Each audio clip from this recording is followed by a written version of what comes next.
I've been traveling the world as a digital nomad for the past 4 years. I just arrived in Spain for the third time, and I'm taking the chance to give you a breakdown of my cost as a digital nomad, while also giving you some strategies on how to do it on a low budget.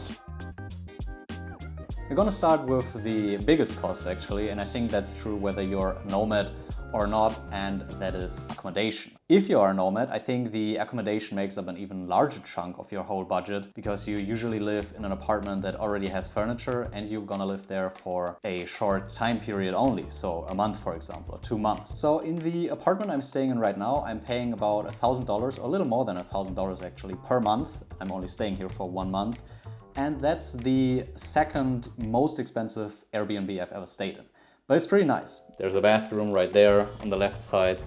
We have the living room, work area, TV. We have a very nice balcony, which I love. Really like to chill there in the sun. Balcony looks like this. And then have a place where I can sleep, of course. Whole room, and then a fully equipped kitchen. And this is maybe the best kitchen I ever had. Yes, I need to do my dishes, shut up. For me, this apartment is pretty nice, and we are in Europe, right? So we are not in Southeast Asia, for example, or in Latin America, where it would be a lot cheaper to get an apartment like this. But for Europe, I think $1,000 for this kind of apartment for an Airbnb for a whole month is pretty decent. What you have to take into account is that in this $1,000, everything is included.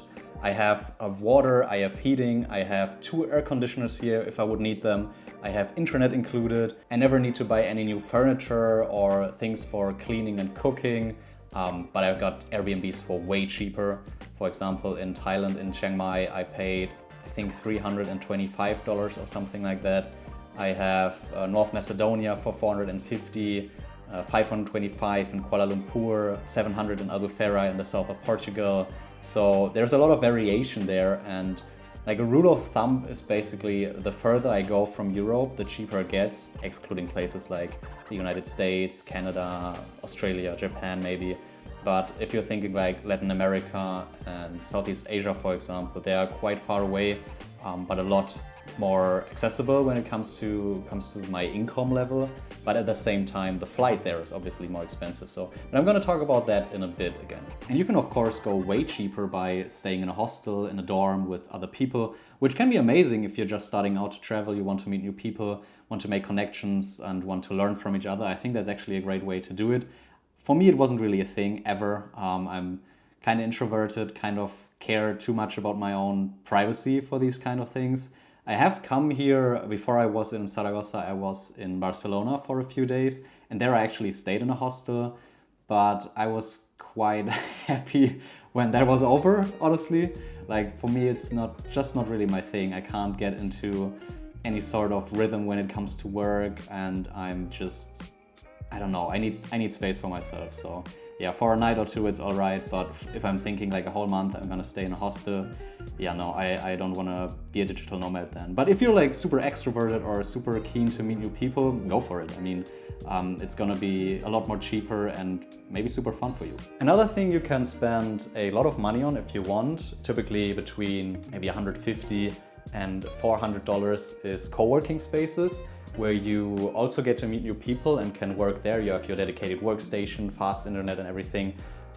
But again, that's not something I've ever done. I've never been to a co-working space ever in my whole journey as a digital nomad. I've always been working just from home, from my own apartment. So I always use or look for a place where I have my own little desk, I have fast internet, and I can just work from there. And then sometimes I go to cafes as well to switch it up a little. So I may be spending a little more on my apartment to have this dedicated working area, but at the same time I'm saving a lot of money by not going to a co-working space. And I'm not really looking for something super special, super comfy. I don't need an ergonomic chair or a second monitor or stuff like that, but like just a desk and a chair and I'm good.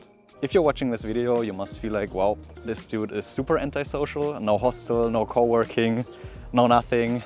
And that's partly true, honestly, but not really. I still meet people, I still make friends wherever I go pretty much. Made a friend on Gran Canaria, for example, who I traveled to Thailand with afterwards. made friends in Peru. My girlfriend is from Peru, I met her there. So yeah, but most of the time I spend my time alone, which I prefer. When it comes to activities, my favorite one is just walking around, just walking outside, discovering the city on my own, not really having a plan of where to go. And that's usually when you find the most amazing spaces in my eyes. Like the big buildings, they're always so big you can't miss them, like the one right here in the background. But in general, I think that's just, for me personally, the best way to discover a city. I also do walking tours, usually the free walking tours, where you give a tip at the end, and I think that's a great way to discover some history about the city as well and understand the culture of the city. I found a very nice spot, gonna sit down there and tell you a little bit more about the activities that I'm doing or that I have done in the past. If I calculate the costs of my activities, I would say it's roughly 6 times $30, for example. In Colombia, I didn't do any kind of activity that was more than $30. And we did quite a few ones, like graffiti tours. We went to an animal sanctuary. We had the city tours of El Poblado, which is a district in Medellin, and also Comuna 13, where Pablo Escobar had his biggest influence. Also, for example, we went to Guatapé for a full day tour, which is close to Medellin, and that was like $30, including breakfast and even lunch, so that's a bargain. And again, a lot of these things are super dependent on where I am and how I'm feeling. For example, right now in Zaragoza, I don't plan on doing any kind of tour, honestly. I'm probably just walking, working, checking out cafes, restaurants, and that's pretty much it. I do, however, want to do one tour or one trip, and that is in Madrid. So I need to take a 2-hour train to Madrid, and that brings me to my next point, which is transportation. If you're in South America, or specifically for me in Lima, for example, you're gonna get around with Uber a lot. They don't have great public transportation. But if the place has public transportation, I'm always gonna go with that, or just select cities that are walkable in the first place, which are the better cities for me anyway as a runner. If I have to go by train somewhere or by bus somewhere just to go on a 10-kilometer run, I'm already pretty annoyed and probably won't take this city as an option for me. One of the bigger costs is, of course, food. I would say there are 2 different categories.